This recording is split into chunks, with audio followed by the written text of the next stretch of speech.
Hey everyone, welcome to the first episode of our NASCAR podcast. I'm with my partner Andrew. We're going to be going over our favorite plays for the Gander RV 400 at Pocono Raceway, or the Super Speedway, I should say. We are at some little intros first. You can follow me on Twitter at ChrisPennell16. You can follow Andrew at nut_DFS. He's mainly our UFC guy, but he is heavy into NASCAR, and we share ideas all week for NASCAR, so he knows what he's doing as well. If you want access to our extra content, we do have a Patreon set up where you can get access to our cheat sheet, which has pretty much every single statistic you will need for this race. It's got projections on there, our target sheet, GPP driver exposures, our Slack chat as well, where you can ask questions pretty much all day. It's got the practice info in there, so there's really nothing that there isn't in there. It's pretty much all in one database, so you don't have to. So you can save time from going tab to tab. You can just have it all in one spot. And yeah, so if you want access to that, link in the description below, and it'll take you to the Patreon where we have over 75 members. All right, so anyway, I will Andrew say hi for a minute before I get into some preview so he doesn't feel left out. So, what's up, everybody? My name's Andrew. Some of you might know me as Thunder DFS. I do MMA, NASCAR PGA, all that. So I'm really excited for this week and excited for the first podcast. All right, awesome. Now let's get into the race preview. So again, this is the Gander RV 400 at Pocono. It's also known as the Tricky Triangle because there is 3 turns, so it's shaped like a triangle. It's 2.5 miles in length, and there's only 160 laps, which means there's only 120 Dominator points available. So this is not a big weekend for Dominators. It's mainly just guys that can finish high and that can get us place differential. So some strategy and tips for this weekend is finishing position, finishing position, finishing position. That is what I'm going to beat in my head all week. That's the guys I want that can finish high. And really, there's not a lot of practice that I work with, just a bunch of single laps, which I'm not too big of a fan of. There is some guys that ran 10 laps, but there's really not a lot that ran 10 laps, so it's kind of hard to judge that by. And some other things we need to weigh heavily on is track history the most. Just the Pocono is pretty much a race on itself. There's no other track that's only 3 turns. So I like to use track history here a lot. And for roster construction, we want 1 Dominator and guys that can finish high with high finishing potential and high place differential. And I will also say the last thing, this is an impound race, so the lineup is not official until Sunday morning with tech being at 9 a.m. So these could change, but recently there hasn't been a lot of cars that have been sent to the back. All right, so anyway, now we're going to do a driver-by-driver breakdown, and we're going to alternate, and I'm going to lead us off with Kyle Busch at 12,300.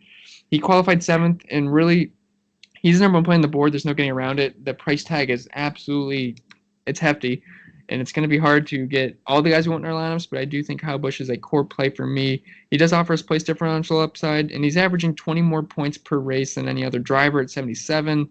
Highest average driver rating, 3 wins, average finish of 3, average running position of 4, I believe. So for me, he's the top play, and I will let Andrew continue into Kevin Harvick. Yeah, Kevin Harvick. I wish it was Kyle Busch that got pulled, but it was Harvick, and Harvick's not bad here at all. He has 4 top 5s in the past 5 races, and he has an average finish of 6.8, which I believe is the second best out of everybody. And he has 119 led laps in the past 5 races, which is just behind Kyle Busch.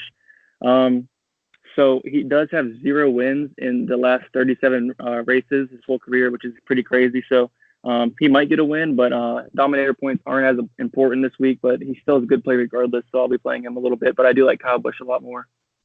Yeah, I completely agree with you there. I feel like I'm going to need a little bit of exposure in Harvick, but definitely going to be heavier on Kyle Busch. Now I want to talk about Brad Keselowski at 11,100. He qualified 14th. If you're looking at his numbers on the cheat sheet, they're not as good as the other guys, but this is skewed because he did have a DNF where he finished 38th. So he's actually very good here. He's got an average drive rating of 101. Average finish, I believe his average finish was in the teens, but if you take out that DNF, it's actually very good. He's in the top 5 80% of the time. And if you take out that DNF, it probably would be 100% of the time. So I do like Brad Keselowski quite a bit, although I will much rather pay for the Kyle Busch, but Brad Keselowski does offer us quite a bit of place differential. Martin Truex Jr., he's 10,500. He's qualifying 11th, so you get a little bit of place differential there.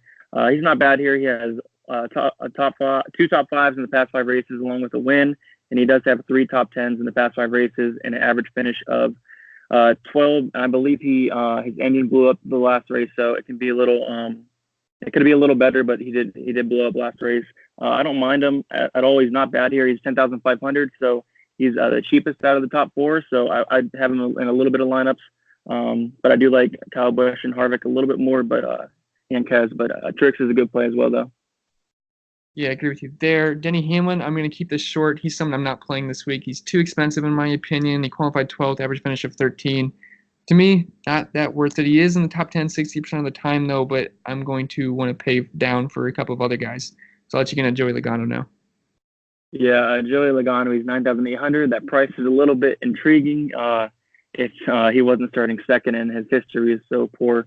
But yeah, Joey Logano, he has no wins in the past 5 races, no top 5s in the past 5 races. He has an average finish of 18. He's starting second. I only see him going back. Even if he does lead a couple laps, won't really matter. So I'm probably not going to play any or maybe very little Joey Logano this week. Yeah, exactly. My opinions too.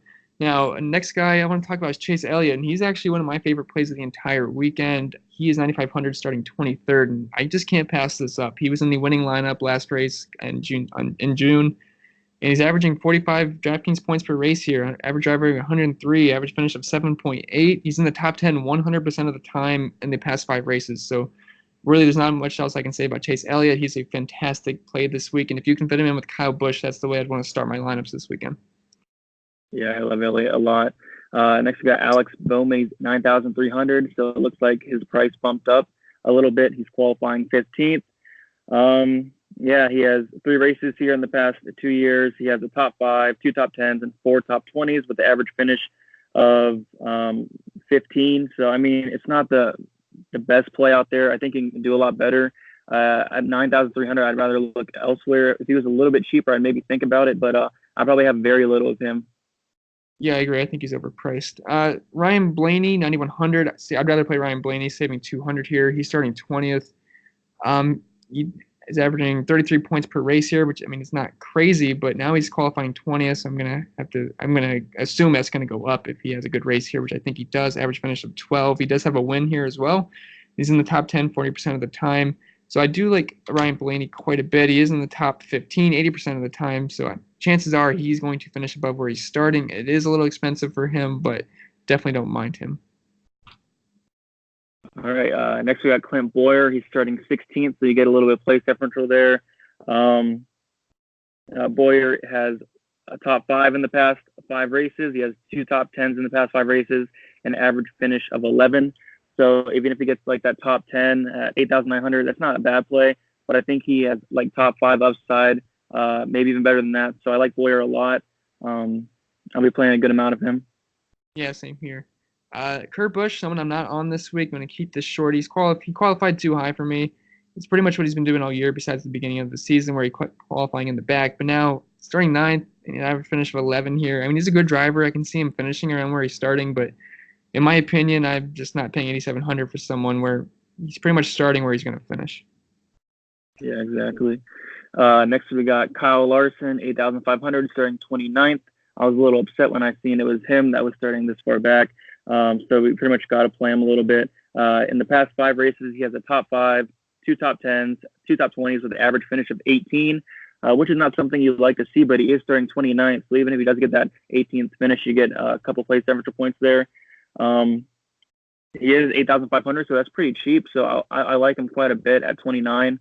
I wouldn't go all in on him or anything because he does have like a reputation of crashing this year. So I'll probably be maybe a little bit overweight on the field, but I'm not going to go all in or anything. Yeah, definitely love Kyle Larson. Just every time there's a caution, it seems to be it's Kyle Larson every single week. Anyway, Yep. Eric Jones. I do think this is a good GPP play starting 4th, but not someone I'm going to be too heavy on. But at 8,300, he showed some speed this week. I know it was just in the single laps, but I think in the 5 lap and the 10 lap, I think it was decent, not the best. But he has been good here. It's one of his better tracks. He's got an average DraftKings points per race here of 41, average drive rating of 102, and an average finish of 9.6 here. He's actually in the top 5 60% of the time in his races. So chances are he could finish in the top 5. So I do like him starting 4th. He could be a cheap enough guy that finishes in the top 3, and I think that would pay off his salary. But again, it is risky because obviously he could fall back and have trouble on the pits, and that would screw you. But I do think he's an interesting GPP option. Yeah, very interesting GPP option. Next we got Eric Almirola. He's 8,100. He's starting third. I'm probably going to fade Almirola here. He has 2 top 10s in the past 5 races. He has average finish of 20. So if he does get the average finish, he's going to lose like 17 spots. I think he's only going to go backwards. Maybe he'll finish top 10, but regardless, I think he's going to lose spots. So I think it's a pretty easy fade for me, even though his price is pretty intriguing, but I think it's going to be a fade for me, though. Yeah, I'm fading him too. I don't think there's any reason to play him. Ryan Newman at 8K. I will say I think he's overpriced. He usually is in the 7K range, but starting 24th, that puts me on him. I wish he was in that 7K range, though, but he's got an average finish of 15 here. And that's about 10 spots from where he's going to start. He's in the top 15, 60% of the time. So this isn't a sexy play, as some people would say, but I think it's a safer play. Yeah, another play that's not so sexy. Daniel Suarez. He's a nice GPP play here. He's 7,800, which is a pretty good price there, and he's starting 10th.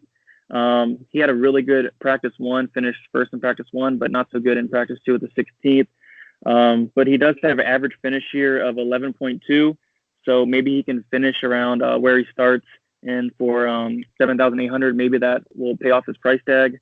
Maybe he does finish in the top 10.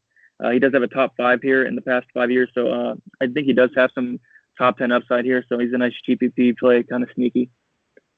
Yes, he was also in the winning lineup starting 9th in June, so that is pretty interesting for him. Jimmy Johnson, not a guy I am going to be on. I will say he's very cheap though, but I'm going to assume that's because of his track history. Average finish of 23 here. Usually Jimmy Johnson's a guy that's good everywhere, but Pocono is not his racetrack, so this is someone I'm not going to be on starting 6th. Yeah, I agree. Chris Buescher, he is 7,400, starting 28th. When I saw he starting 28th, I was very happy. He's been very good this year. He does have 3 top 20s in the past 5 races. He has an average finish of 23. I think he'll surpass that average finish of 23 this week and sneak into the top 20. He's just been so good this year. And he is 7,400. I'd like to see him a little bit lower, but I'll still be playing a decent amount of them because I do think there's some good place differential there. Yeah, he's been really good this season. Austin Dillon, 7,300, starting 5th. I hate Austin Dillon, so just generally I'm not going to play him. And then starting 5th, no thank you. Yeah, another guy I don't really like playing, William Byron. He's 7,100, starting 8th. He's actually not bad here. In 3 races, he has an average finish of 11 with 2 top 10s. So, I mean, it's a little bit interesting. It's maybe a very, very sneaky GPP play. I know early in the year we'd always see Byron in the winning lineup a couple weeks. He did have pretty fast practices. He had a second fastest time in practice 1, and then his 4th fastest time in practice 2. So if his practice is translated to the race, then maybe he could get a top 10 here, and he'll definitely hit value anywhere inside the top 10. Yeah, he was also in the winning lineup for Pocono in June as well. So another guy that was good at Pocono. Stenhouse, not someone I'm on. I mean, it's an okay play. He's starting 18th, average finish of 19th here. He's in the top 20, 80%, 60% of the time. So it's just not someone I like to play. He's another guy like Kyle Larson who just loves to wreck and screw your lineup. So someone I may have just a tiny bit of exposure to, but not someone I'm going to be heavy on. Yeah. Next we got Paul Menard. He's 6,800, starting 21st. That price is very intriguing, 6,800 for Paul Menard. He does have 4 top 20s in his past 5 races, so if he can't get that top 20, maybe he'll hit value there. He does have an average finish of 17, so I think maybe top 15 upside here. I don't see him really finishing inside the top 15. Yeah, but just a little bit of a place differential play there at cheap. Yeah, he's a safe guy, especially in that 6K range. Ryan Priest, 25. He's qualified 25th. He's 6,600. He seems to be popular every single week, and he seems to let us down almost every single week outside of a few weeks. And I can expect him to have ownership again, but it's not the best play. He only has, how many races here? 1, in the Cup Series because he's a rookie. And he finished 23rd in the last race. And, I mean, if he does that again, that would be positive place differential, but he's not someone I'm going to be too heavy on. But I do realize we need salary if we're going to pay up for Kyle Busch, so I think he is in play. Yeah. Next we got this guy Matt Benedetto. He was in the winning lineup last week. Didn't have much of him, which sucked. But he's starting 13th this week, so I think some people are going to be on him just because of his performance last week. But I don't think I'm going to play him much. He has an average finish of 30 in his past 5 races. He only has one top 20 in his past 5 races.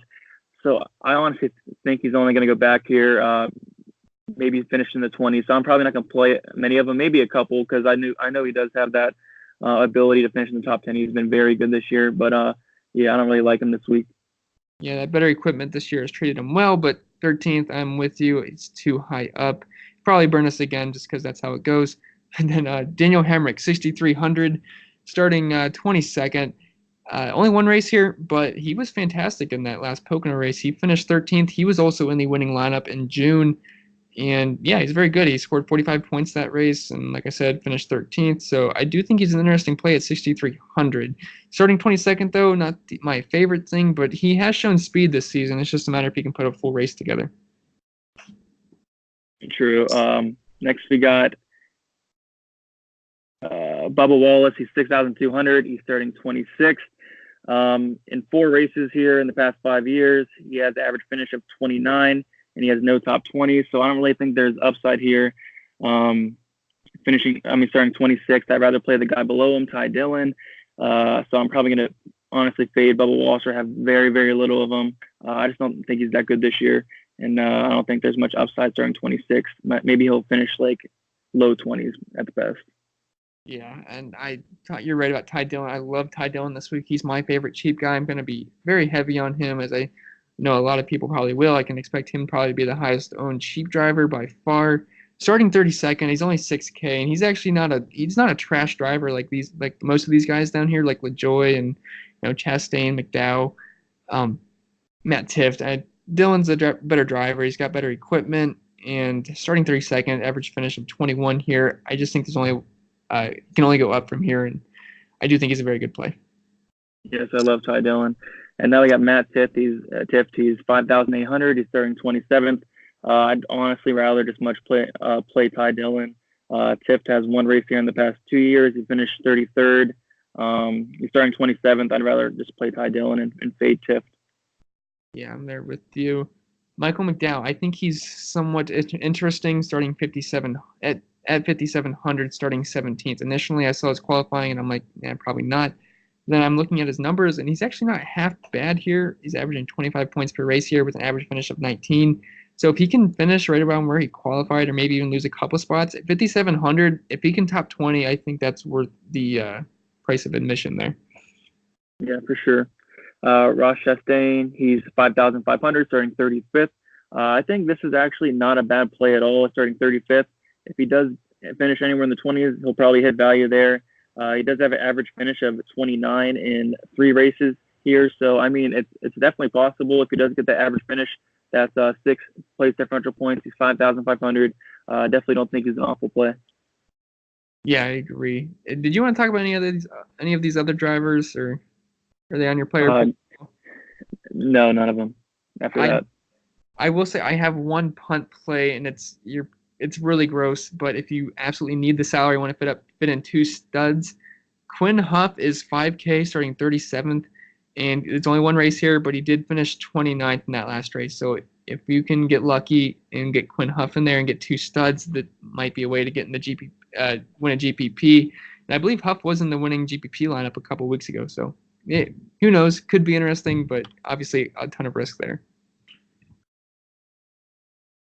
So anyway, let's get into we're going to talk about our favorite dominator plays. I'm going to go first, and I will just say I'm not going to go too in-depth because that's just exactly what we just did, but I'm going to list them off. I have Kyle Busch as my number 1 dominator, with Kevin Harvick being second on the pool, and then I also like Truex and Keselowski.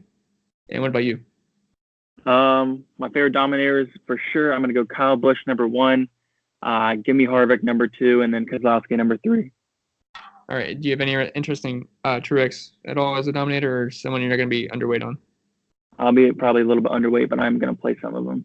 Okay. Favorite place differential plays for me, I'm liking Chase Elliott a ton, Clint Boyer, Kyle Larson, and Chris Buescher. How about you?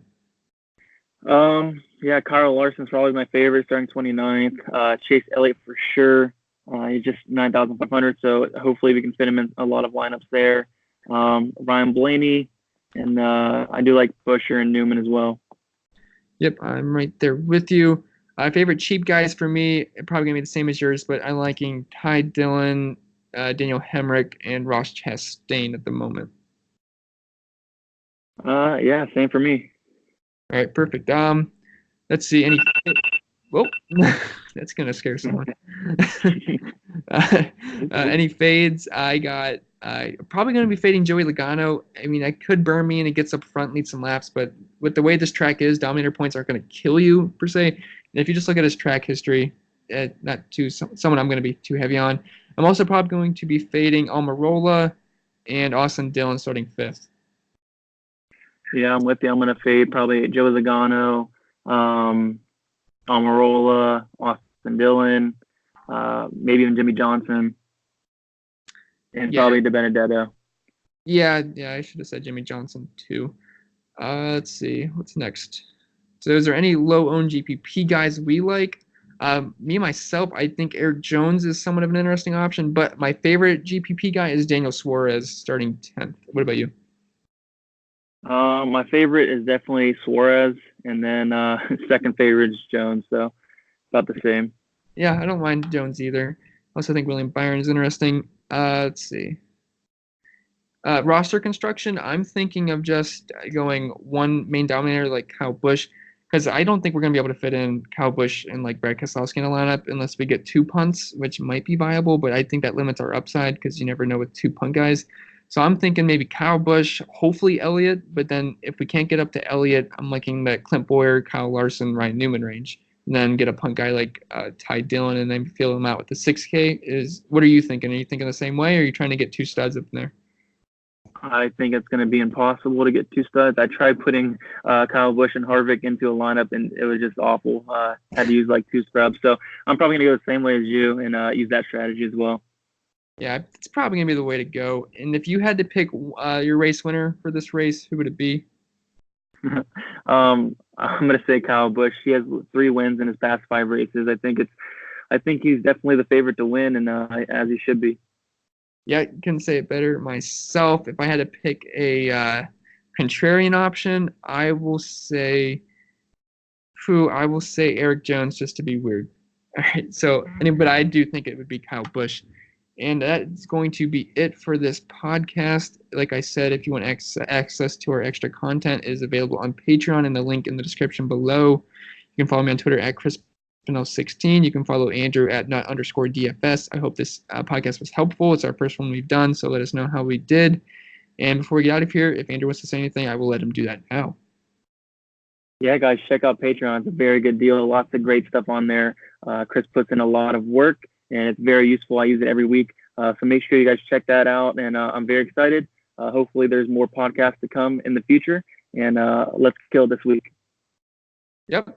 Hope you like our content. This is all of our thoughts put in one space. So anyway, I'm going to let you guys go, and we're going to get out of here. So I wish you guys the best of luck. And if you have any questions, you can leave a comment in the comment section. Or if you want to join in on Patreon and get in the Slack chat. It's more personal, and you can ask me all the questions you want and bug me as much as you want.